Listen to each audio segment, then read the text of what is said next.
பொருள் தன்மை, எனக்கு பொருள் வேண்டும், செல்வம் வேண்டும். இந்த கிரியேஷன், அதாவது இந்த படைப்பு என்று சொல்லக்கூடிய 16 செல்வமும் எனக்கு வேணும் அப்படின்னா, பெண் சக்தியை வணங்குங்க, பெண் சக்தியை பிடிச்சிக்குங்கன்னு சொல்கிறீங்க. ஏன் அப்படி?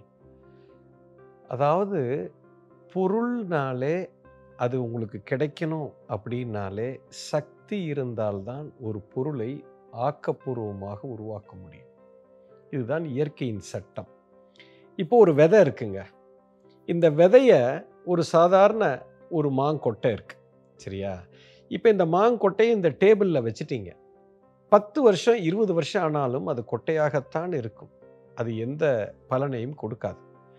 இப்போ அந்த மாங்கொட்டை மாமரத்தையே அது உள்ள உருவாக்கி வச்சிருக்கு. ஆனால் அது மாமரத்தை நீங்கள் கண்ணில் பார்க்கவே முடியாது. அது எப்போ நீங்கள் கண்ணில் பார்க்க முடியும்? இப்போது அது டெஃபினிஷன் கிரியேட் பண்ணதை அதுக்கு நீங்கள் சக்தி கொடுக்கணும். அந்த சக்தி எங்கே இருக்குது? மண்ணுக்குள்ளே இருக்குதுங்க அந்த சக்தி.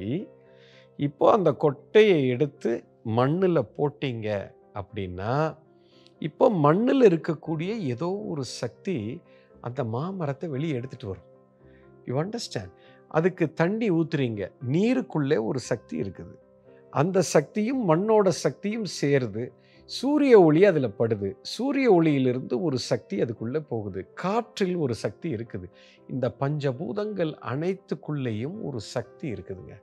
அந்த சக்தி தான் அந்த மாங்கொட்டைக்குள்ளே இருக்கிற மாமரத்தை உருவாக்கி இவ்வளவு பெரிய மரத்தை நம்ம கண்ணுக்கு முன்னாடி வருகிறது. அதாவது கண்ணுக்கே தெரியாமல் இருக்க அருவமாக இருக்கக்கூடிய ஒரு விஷயம், கண்ணுக்கு தெரியக்கூடிய பொருள் தன்மை. மரம் இப்போ கண்ணுக்கு தெரியுது. அது வளர்ந்து வர்றதுக்கு 5 வருஷம் 7 வருஷம் எடுக்குதுன்னா, இந்த 7 வருஷம் கழிச்சு நீங்க பார்க்குற மரம் இன்னைக்கே கொட்டைக்குள்ள இருக்குது. ஆனா அது வெளியில வராது, பொருளாக மாறாது. அது எப்போ மாறும்? அதுக்கு அத்தனை சக்தியும் கிடைக்க வேண்டும். மண் சக்தி, இந்த பஞ்சபூதத்தில் இருக்கக்கூடிய அத்தனை பிராணனும் அதுக்கு கிடைக்கும் பொழுது அதுக்குள்ள இருக்கிற அது பரிணாமம் எடுத்து நம்ம கண்ணு முன்னாடி வந்து நிற்குது. அப்போ இதே தான் இயற்கைக்குள்ள சட்டம். நீங்க பார்க்குற அத்தனை பொருள், இந்த உடம்பு, உங்க குழந்தை, இந்த மரம், செடி, கொடிகள், இந்த பிரபஞ்சத்தில் இருக்கக்கூடிய அத்தனை பொருளும் அது டெஃபினிஷன் கிரியேட் பண்ணுறது சிவதத்துவம்.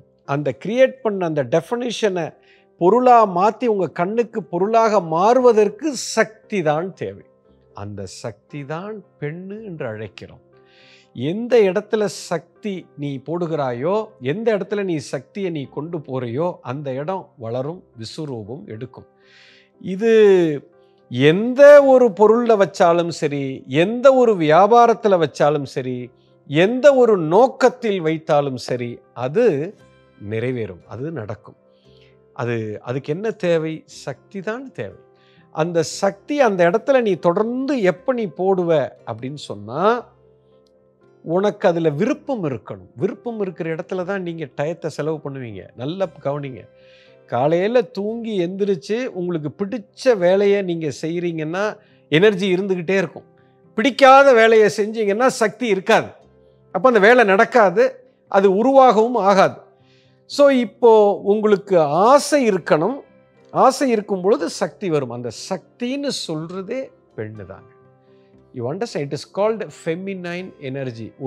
ஒரு பொருள் உருவாகணும்னா பெண் சக்தி தான். ஏன் நம்ம எல்லாம் எப்படி உருவானோம்?